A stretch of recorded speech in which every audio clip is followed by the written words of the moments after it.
Ito na ang game to guys, lalaban na ng mga global ng F11 squad versus GOE squad. So ang nanalo guys sa game 1 is F11. And ito, papakilala muna natin sila para sa game 2 natin.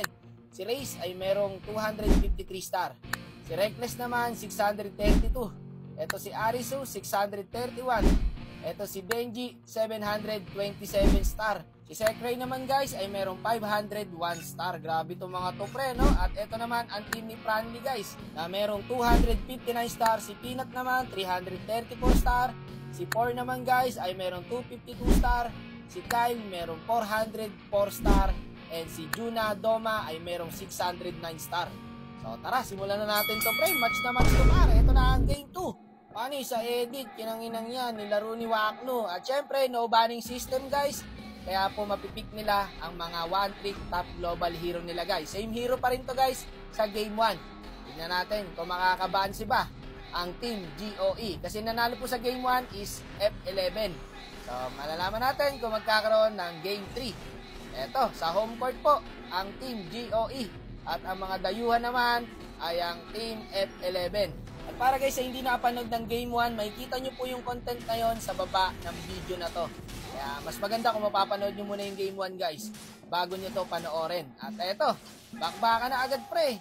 Eto ang idol ng game 1 guys, ang Arlot na yan.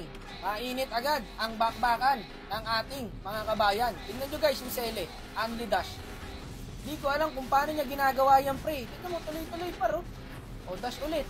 Okay nang yan, ano yun? Paano niya ginawa yun? Hindi naubos yung dash par.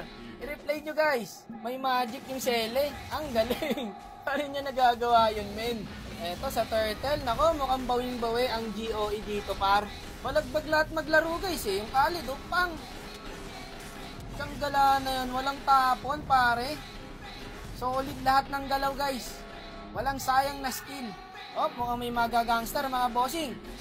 Ayun ang huli ng palaka. Pero mukhang hindi nabubuhayin ang idol nating Arlot doon. Ayun, nabigyan na si Silyon. Eto, may clash din par. Si Franly pare, hindi pa rin nagpaparamdam hanggang game 2 ah. Mukhang objectives lang ulit ang gusto. Bumalik pa pala yung sele at nabigyan siya ron. Gagi guys, yung Suyo na yan, sikat pala talaga yan sa RG, sa ML community.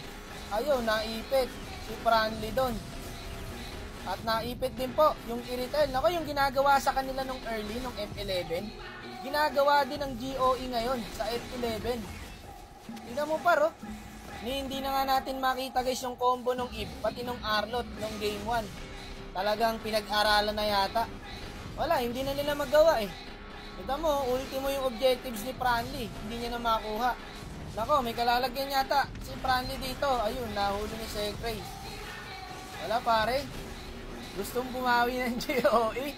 Hindi sila papayag eh. Ginangster sila ng first game pare. Ganito rin yung ginawa sa kanila eh. So eto po ang item sa early. I-check nyo na lang dyan guys kung may hero kayo dyan ginagamit at may gusto kayong malaman na item sa early game. Kung ano ang inuuna at kung ano ang ginigitna at kung ano po ang hinuhuli. At eto na po, pumasok na rito yung Khalid at binigyan na yung Eve. At wala nang magagawa yung combo ng Eve pati ng Arlot kasi wala na po yung Eve. Paano pang gagawin nila dyan?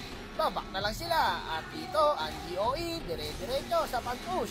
Binabakura na ang F11. Arlot dito ayaw pumayag pero hindi rin papayag ang GOE na magagawa mo pa yung ginawa mo nung game 1.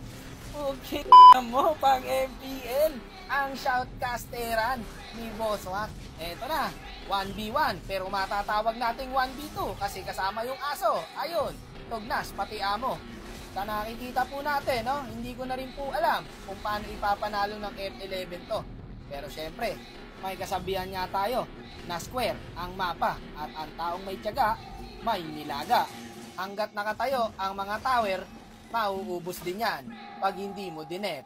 Kaya kailangan po rito ng matibay-tibay na loob ng F11 para depensahan ang Lord na makukuha ngayon ng GOE. Ingya mo, lupit mo, Wak. Kailangan na lang talaga mag-sign ng contract sa MPL. Ano na MPL, kunin nyo na ako. Ready na ako par. At ayun, nabigyan po rito. Yung Eve, wala na guys. Hindi na kayang gawin ng Eve pati nung Arlot ng combo nila nung game 1. Hirap na sila eh. Saka na ano na sila pare, kumbaga sa chess, ano na sila na checkmate na par. Alam na yung gagawin nila. At eto po, ang mga item sa late game. I-post nyo na lang po kung may gusto kayong tignan na item sa mga hero nyong ginagamit. Mukhang magkakaroon tayo guys ng game 3 pag nanalo ang GOA dito. Kaya kayang ilak tower to? Hindi yata pre, may lumabas na minions At ayaw pa pumayag ng F11 dito guys. Hindi pa raw tapos. Galing gagi, na-dep pa. Ayun na nga, binola-bola na ni Raze doon par. Ang galing talaga mambola ni Raze. Gusto na ni paring Raze ang game 3. Eto, wala na par, pinasok na -1, mahirap na mag-dep yan guys. Ika nga ni Kapitan Jer, pag kayo ay nabawasan ng isa, ay mahihirapan na kayong mag-dep. At ayun na nga, panalo po ang GOE sa game 2 natin. So magkakaroon tayo ng game 3 mga bossing. Magandang laban to, championship na par. At bukas po natin yan i-upload. Ayan guys, to be continue po. January 17, i-upload natin ang game 3. Pasensya na guys, kung nabitin kayo. Tapos, okay na po!